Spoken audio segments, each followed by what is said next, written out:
Hello, my lovelies. Happy New Year. So I guess this is going to be my very first movie review for 2017. So here we go. Assassin's Creed. Let me preface this review by stating this. I am an enormous Assassin's Creed fan. Now, here's the thing. I didn't actually truly get into the series until I played Assassin's Creed 2. I mean, before I did play the first, but it didn't leave too much of an impression on me. But when I played the first of Ezio's Saga, that was when I was hooked. The whole sort of historical, speculative sort of fiction. It is really one of those genres that I absolutely love. So clearly, when they said they were going to make an Assassin's Creed movie, I won't lie, I was like, ooh, you know. And the funny part is, I am well apprised of the fact that, you know, video game adaptations are very, very difficult to nail down.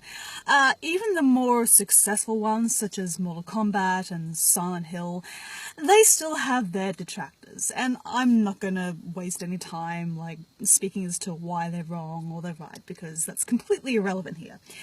So, going into Assassin's Creed, I did not have any expectations, other than the fact that it was going to be set in the Spanish Inquisition, and that is one of my favourite historical eras. I know how morbid that sounds, but a lot of human history is tremendously tumultuous, and during the Spanish Inquisition, so much happened.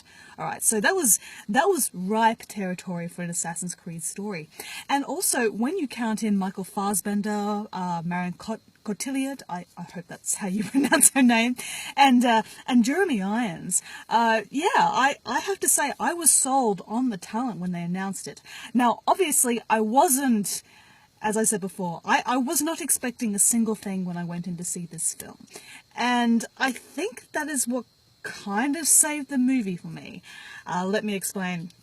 So, I'm not going to give you a blow-by-blow recount of the plot, because by this point, you probably already know it yourself. Like, you have a fellow played by Michael Fassbender, he's a criminal, he was up for death row, and he was, you know, killed, but he was all in actuality like kidnapped by an organization. And what this organization does is that it basically tosses a subject into their ancestors' bloodline. It makes them recount their ancestors' memories with this device called the Animus.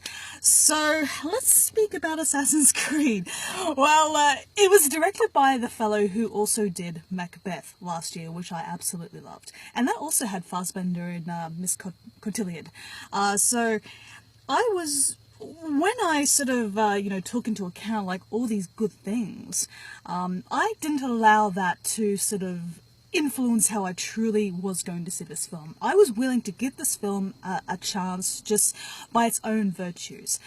So, okay, well, I'm not going to say this is the worst film I've ever seen, not by a long shot. I have seen plenty worse, but okay, this film really wasn't that good. It wasn't. That's not to suggest that there wasn't some really inspired choices here, and once again, you had yourself a good cast, and you had a pretty competent director. So I was very curious as to why this film kind of sucked. But just reflecting back on it, I think I know the reason why. A lot of it focused on the present-day stuff with Fassbender's contemporary character Callum Lynch, the death row convict. And when it comes to Assassin's Creed, for the most part, you're more attracted to the historical aspect, like going back in time and just experiencing this historical epoch and having this character sort of live through it and interact with it, and in some cases actually directly influence it. That's not what this movie does.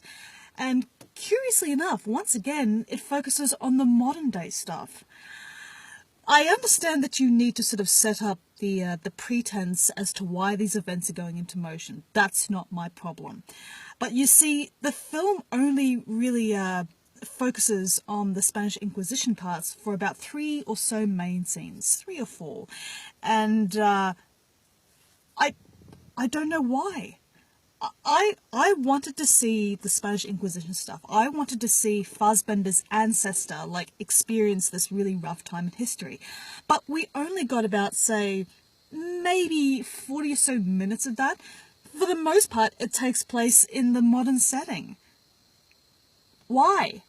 I don't understand it. Well, here's the thing about playing Assassin's Creed, okay?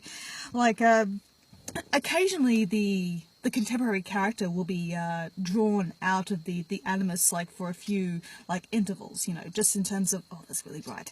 But in terms of gameplay, it's mainly just to break up the experience a little bit more, just to give the player a bit of a breather, you know. But in this movie, the way it just like flip-flops back and forth between past and present, and mainly focusing on the present, I just found it completely unnecessary. I didn't find it that interesting. And this is not the fault of the actors themselves. They do as much as they can with it, and it has to be really difficult to sort of sell the concept of the animus and just like try to speak all this technological jargon and that sort of stuff. So this is not on the actors. This more or less rests on the writers of the film. Like I said, there are a few really inspired sequences, most of it taking place in the past.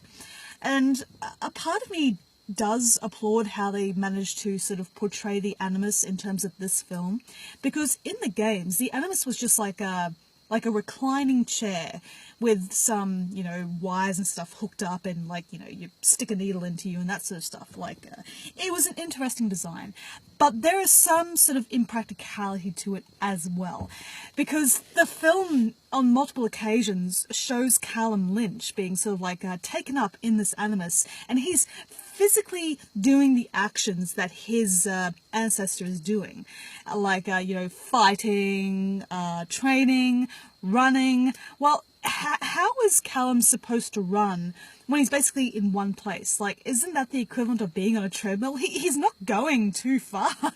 And it was just a very odd sort of choice. It doesn't really fit into the idea that you're going back through this person's memory. It sort of reminds me of like when somebody's asleep and they're sort of like, you know, groaning and sort of like, you know, like thrashing on the spot. It was kind of like that.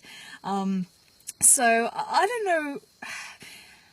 I really do wish this film had taken more risks with itself. It plays it very, very safe. And also, for a film that takes place during the very bloody Spanish Inquisition, there's not a lot of blood. In fact, I don't think I saw too much blood at all. Like, maybe a few, like, spurts on the ground or something. But when you have people being, you know, sliced up with swords and, like, impaled with hidden blades and shit, you would expect some sort of red stuff to be flowing, and I didn't see that. And I'm not saying that every single film that has, like, something violent in it needs to have blood, but every now and again it would pay to have a money shot like that, just to sort of, like, hit home to you that, well, these people are assassins. Assassins assassinate people. And when people are assassinated, they bleed, you know? And unfortunately, it was a very sort of bloodless affair. It doesn't sell to you the risks and the danger of the situation that these characters find themselves in. Performance-wise, everyone is fine. They do very well with what they're given, particularly Fassbender. It's a very sort of physical performance. And his ancestor, Angela, he's a very sort of physical person. And you can see that Fassbender, you know, put some time and effort when it came to his training regime for the character. So nobody here is lazy per se. If I really had to sort of pick out a weaker link here, I would actually have to say it's Jeremy Irons as the character of Rickon. While I'm on this, another thing I do applaud this movie for was that it actually does follow the established Assassin's Creed lore. Now, I know not everyone who sees this film will be very familiar with the story behind Assassin's Creed and like where it all comes from. But since this film, I feel, was made, you know, to sort of like cater to the demographic who are familiar with the games, it is a very nice thought, but it's just unfortunate that they didn't really think out the long run of the story they were going to tell. Again, like, why are they focusing so much on the modern day when, in all actuality, people are seeing this movie to see the Spanish Inquisition, okay? That's what I paid to see, and I didn't get that. again, this is hardly the most terrible film that I have had the misfortune of seeing. But as an Assassin's Creed fan, and as basically as a fan of films in general, like of fantasy sort of films, because that's what Assassin's Creed is. It is a fantasy. It doesn't take the necessary risks. It doesn't take the time to sort of explore this weird and wonderful world of the Assassins and the Templars. Like, the Assassin and Templar conflict is, it's been going on so long, it's so bloody, it's so full of massive complications, but you don't get a feeling of this. In every war, and on every side, there are heroes, there are villains, there are people, okay? And you don't get too much of the human experience in this film. And maybe that's just my own point of view, but I actually do appreciate the Assassin's Creed games because they have very interesting protagonists. Well, okay, not always, but a story is only as good as its characters.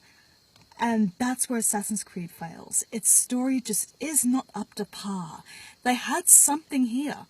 And I feel it's very presumptuous now that they sort of like left an open ending for more sequels. Guys, you have to focus on the movie you're making first, okay? Don't make any promises to any audience. For all you know, this film could have flopped, and basically it did. So unless, a person takes, or rather an executive takes a chance on another Assassin's Creed like adaptation, this is the only shot. This is the only shot, and this film kind of blew it. And again, that's a shame. I don't like it when a film I am sort of happy to see fail. Like it's just it's unfortunate. So I give Assassin's Creed 2017 or 2016, depending on where you are. I give it a 2.5 out of 5. The performances are fine, and there are some great action set pieces, and a serious sort of attention being paid to the Assassin's Creed lore. And again, as a fan, that's a lovely thing to see. But they played it too safe, too bloodless, and without much humanity. And in my case, that's what you need for a really good Assassin's Creed adaptation. So yeah, it's a bit of a letdown to sort of like for this to be my first review of 2017, but hey, I'm only speaking the truth, and I presume that's why you're watching this. So anyway guys, thank you very much for listening to me ramble, and as usual, I shall see you in the next video. Bye bye for now.